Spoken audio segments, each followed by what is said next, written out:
Let's talk about the mind-blowing benefits of a lemon. I think most people know that lemons are high in vitamin C. So if you buy lemon juice that's bottled, it's pasteurized, so you're not going to get a lot of vitamin C. I'm talking about fresh squeezed lemon juice. Okay, so you have vitamin C. You also have citrate, which can help lower the risk of getting kidney stones. Lemons are good for the skin, good for digestion. But today I'm going to talk about this other group of nutrients in lemons called flavonoids. Okay, there are over 6,000 different flavonoids.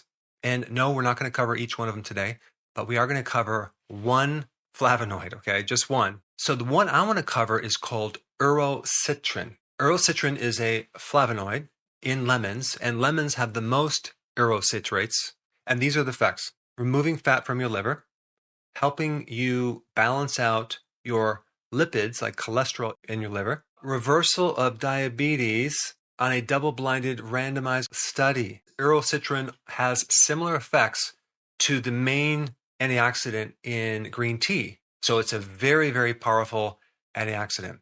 Urocitrin also has a lot to do with protecting the integrity of your capillaries. So how is that going to relate to what problems you might have? Well, bleeding gums. If your gum tissue is like red or swollen, wow, you need lemons. It's not just the vitamin C, it's these flavonoids. And that can also give you a lot of benefits in your circulation, the peripheral circulation, the circulation that happens in the extremities. Like on the bottom of your feet or ankles or your hands are discolored, or you have circulation problems, or maybe you have spider veins. Urocitrin can greatly help that. Some of these other phytonutrients have huge, profound effect against hyperglycemia, high blood glucose, which is diabetes. So let's say you are a diabetic, or you have sugar, or let's say you just ate a bunch of sugar and you had a lemon. The phytonutrient, the flavonoids in that lemon are going to counteract all this oxidative stress going on. They're going to also improve your HDL. They're going to decrease your LDL and your triglycerides. There's also some really great data, which I'm going to put all this down below, of decreasing your risk to chronic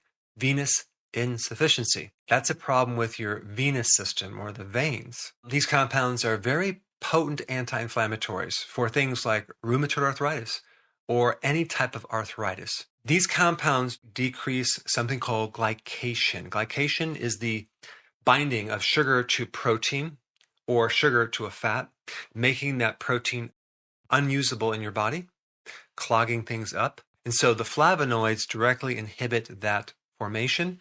And because flavonoids decrease inflammation, you also get a decrease of fibrosis as well as clotting. Flavonoids also have a pretty potent effect against insulin resistance, which the majority of the population has and probably doesn't know it, which includes things like metabolic syndrome, where you have like blood pressure issues, etc. These flavonoids also have a profound effect against something called diabetic cardiomyopathy, which is a problem not just with the vascular system in the heart, but the actual heart muscle itself. So these flavonoids target supporting the endothelial layer, the inside layer of that artery, where you have a lot of damage that can occur, and then you have plaque that forms from there, but also the heart muscle itself. There's also a whole bunch of data on what it can do to your brain. It's very neuroprotective. The essential oil in the lemon, which is a little bit different than these other compounds, are antimicrobial. So what does this mean? It means you should be consuming more lemons, and I would recommend taking the whole lemon,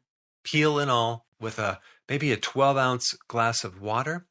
Maybe you do like a couple drops of stevia, or you can do electrolyte powder that's already sweetened with stevia. Blend it up and drink that in the morning, especially if you have blood sugar problems, you're diabetic or you're pre-diabetic, or you have insulin resistance. Now, of course, I always like to add a little apple cider vinegar with it just to give it a nice little kick. But I just wanted to give you some extra data on lemons, which are way more beneficial than I actually thought. As you may know, it's becoming more and more difficult to find my content. So if you want Dr. Berg unfiltered, go to Rumble. I put a link down below, and I will see you on the other side.